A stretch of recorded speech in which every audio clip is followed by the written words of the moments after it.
আজকে আমরা যে বিষয়টি নিয়ে আলোচনা করব সেটা হচ্ছে প্রেমেন্দ্র মিত্রের লেখা তেলেনাপোতা আবিষ্কার এই ছোট গল্পটি। তেলেনাপোতা আবিষ্কার এই গল্পটি প্রেমেন্দ্র মিত্রের কুড়িয়ে ছড়িয়ে নামক গল্পগ্রন্থ থেকে নেওয়া হয়েছে।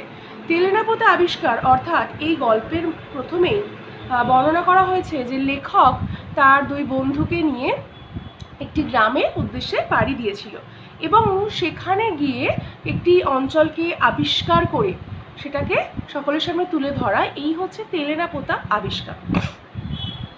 শনি মঙ্গলেই মঙ্গলে হবে বোধহয়, যোগাযোগ হলে তেলেনাপোতা আপনারাও একদিন আবিষ্কার করতে পারেন।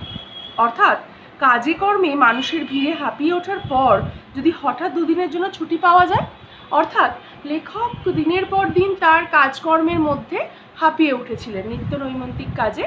এরপরে তিনি একদিন চিন্তা করেন যে যদি একটু ছোট্ট কোথাও ভ্রমণে যাওয়া যায় তাহলে মনেরও শান্তি হয়, কর্মেরও বিরতি হয়, আর পরবর্তীকালে কাজে বসতে আরও সুবিধা হয়।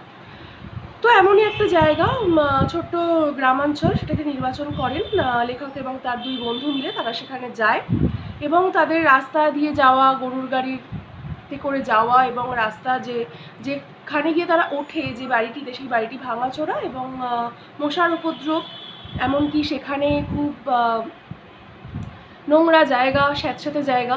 তো সেখানে গিয়ে লেখকের সাথে পরিচয় হয় যামিনী নামক একটি মেয়ের, যে মেয়েটির মা খুব অসুস্থ এবং লেখকের পূর্বে সেখানে আরও একজন আসে যিনি সেই মেয়েটির মায়ের দুঃসম্পর্কের এক আত্মীয়।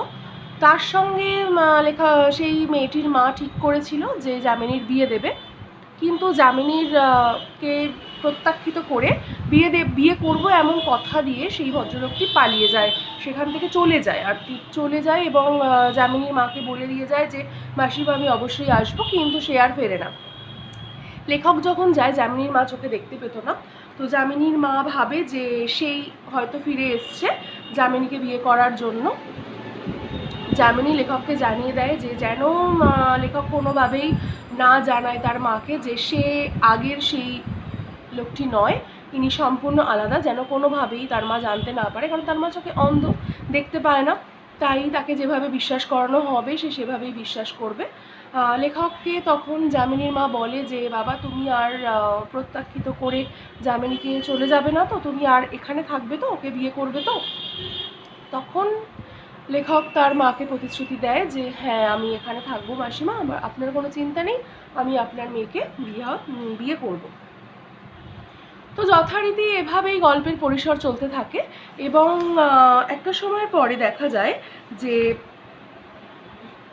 লেখকের মধ্যে যে তারপরে ফিরে আসে, কারণ লেখক তো সেখানে সত্যি যামিনীকে বিয়ে করতে বা সেই অঞ্চলে থাকতে যায়নি, সেখানে লেখক গেছিল একটি ছুটি কাটানোর জন্য। লেখকের অন্যান্য বন্ধুরা, যেখানে একজন মদ্যপ অবস্থায় ছিল, একজন তো প্রচুর ক্লান্ততে ছিল, কিন্তু সেখানে লেখক নিজে ঠিকঠাকভাবে যামিনীর সাথে কথোপকথন এবং সেখান থেকে পুনরায় লেখকের আবার তার নিজস্ব জায়গায় ফিরে আসা, কারণ লেখক যদি ফিরে না আসতেন তাহলে তার পরবর্তীকালীন কাজগুলো, তার ফিরে আসার পরে তার নিজস্ব এলাকাতে তার যে কাজগুলো, সেগুলো তাহলে সেভাবে সম্ভবপর হয়ে উঠতো না। তাই লেখক যথারীতি ফিরে আসে এবং যামিনীর মাকে কথা দেয় যে হ্যাঁ আমি বিয়ে করব যামিনীকে, কিন্তু আদতে লেখক তো সেই আগের ব্যক্তিটি নয় যে কথা দিয়েছিল যামিনীর মাকে যামিনীকে বিয়ে করার। লেখক সম্পূর্ণ আলাদা একজন ব্যক্তি।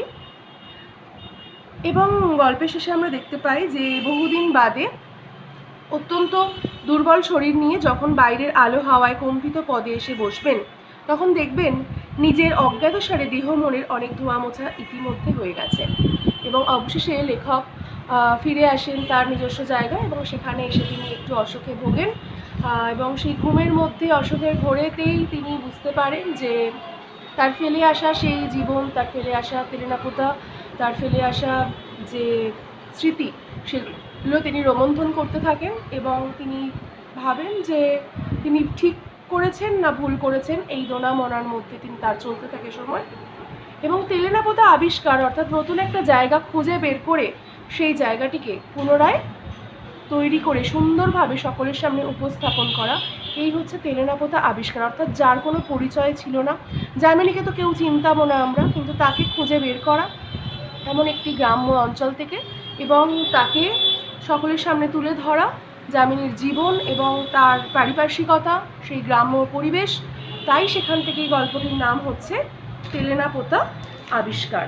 অর্থাৎ কুড়িয়ে ছড়িয়ে এই গল্পগ্রন্থের অন্তর্গত তেলেনাপোতা আবিষ্কার এই ছোট গল্পটির নামকরণও আমরা ধরে নিতে পারি সার্থক। কারণ এই গল্পের মধ্যে যে দৈনন্দিন কাজকর্ম, সেখান থেকে শহুরে জীবনযাপন থেকে একটু আলাদাভাবে নিজেকে নিয়ে যাওয়া, গ্রাম্য অঞ্চলে সময় কাটানো এবং সেখান থেকে একজনকে খুঁজে বের করে তার সঙ্গে নিজের জীবনকে জড়িয়ে ফেলা এবং তার সঙ্গে নিজের আত্মমনস্কতাকে তার মধ্য দিয়ে ব্যাখ্যা করার একটা প্রবণতা আমরা এই তেলেনাপোতা আবিষ্কার গল্পের মধ্য দিয়ে পেয়ে থাকি। তেলেনাপোতা আবিষ্কার গল্পটি পড়লে তার মধ্যে বেশ কিছু গুরুত্বপূর্ণ প্রশ্ন, যেমন তেলেনাপোতা আবিষ্কারের বিষয়বস্তুটি এবং তার নামকরণ, এগুলো বিশেষ ভালোভাবেই দেখতে হবে। এছাড়াও তার সঙ্গে সঙ্গে অজস্র ছোট প্রশ্ন আছে, বড় প্রশ্ন তো অবশ্যই আছে। গল্পটি ভীষণ ভালোভাবে পড়তে হবে, কারণ গল্পের মধ্য থেকে ছোট প্রশ্ন, লাইন তুলে প্রশ্ন এলে তার জন্য গল্পটি যদি পড়া না থাকে সেই ক্ষেত্রে কিন্তু সমস্যা হতে পারে। তাই গল্পটা সবার আগে ভীষণ ভালোভাবে পড়ে নিতে হবে এবং তারপর বাকি প্রশ্নোত্তরে আমরা আসব। আজ এখানেই।